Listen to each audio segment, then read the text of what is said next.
అలాగే ఇంకా అది అయిపోగానే ఇక తప్పుడు వీడియోలు ఇక స్టార్ట్ చేసి కావాల్సిన ఏమని తిన్మార్మలన్న ఏమో పెట్టే అది దాని పేరేదో ఉండే తిన్మార్మ రాగు నిన్న రాత్రి పోలీస్ స్టేషన్లో కంప్లైంట్ చేయడం జరిగింది.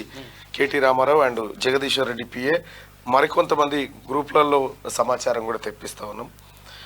దాన్ని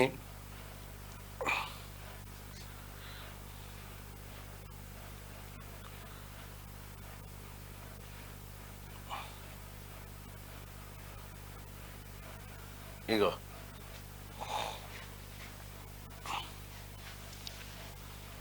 ఎంత దిగజారిపోయి అంటే కేటీ రామారావు తనకున్నటువంటి లలిత కళలన్నీ ఉపయోగించి గుడి వెనుక నా స్వామి బడి వెనుక మల్లిగాడు అని చెప్పి ఈ వీడియో తయారు చేసి దూరదర్శన్ లోగో వాడి ఎన్టీవీ ఇగో ఈ దూరదర్శన్ లోగో వాడి ఇగో ఇదేసి ఇటువంటి వీడియోలు సిగ్గుందా రామారావు? నీకేమన్నా సిగ్గుందా? నీకు అలవాటు ఇవన్నీ నీకు అలవాటు ఇవన్నీ నువ్వు చేసినావు కాబట్టి నీ లలిత కళలన్నీ మందికి వృత్తామంటే కుదరదు.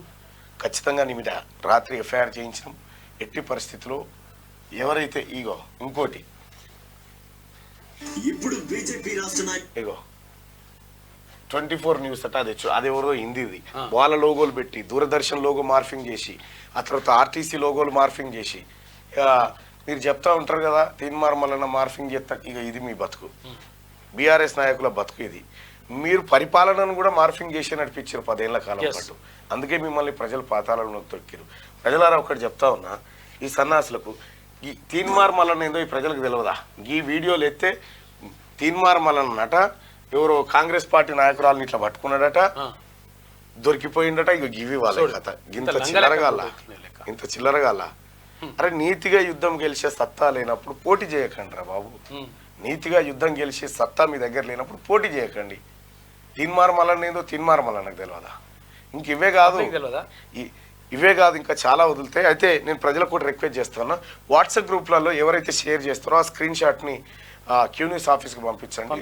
వాళ్ళ మీద అంటే ఎన్ని కేసులు అయినా సరే నమోదు చేయించడానికి మేము సిద్ధంగా ఉన్నాం. ఎందుకంటే ఒక తప్పుడు సమాచారాన్ని వాంటెడ్గా బీఆర్ఎస్ సోషల్ మీడియాలో చేస్తున్నటువంటి వాళ్ళపైన చర్యలు తీసుకోమని చెప్పి ఇప్పటికే గౌరవ ముఖ్యమంత్రి గారు ఆ తర్వాత సీరియస్గా ఉన్నారు ఈ అంశం పైన. అందుకోసమే నిన్న కేసులు కూడా నమోదు చేయడం జరిగింది. అక్కడ నేను ఇవి చేయాలంటే మీరు బతకను కూడా బతకరోసిగా. నేను ఈ పని చేయాలంటే మీరు బతుకుడు కాదుగా, తలకాయ బయట పెట్టుకోలేరు. ఇక చిల్లర పనులు చేయాలంటే, కానీ చిల్లర పనులు మేము చేయం. కేటీ రామారావు మారుతామే. ఎందుకంటే ఇప్పటికీ పార్టీని సర్వనాశనం చేసినాం. పార్టీని మొత్తం మీ బీఆర్ఎస్ పార్టీని సర్వనాశనం చేసి ఇంకా ఫకరు ఇంకా దాంతో బతుకుతూ ఉన్నాం.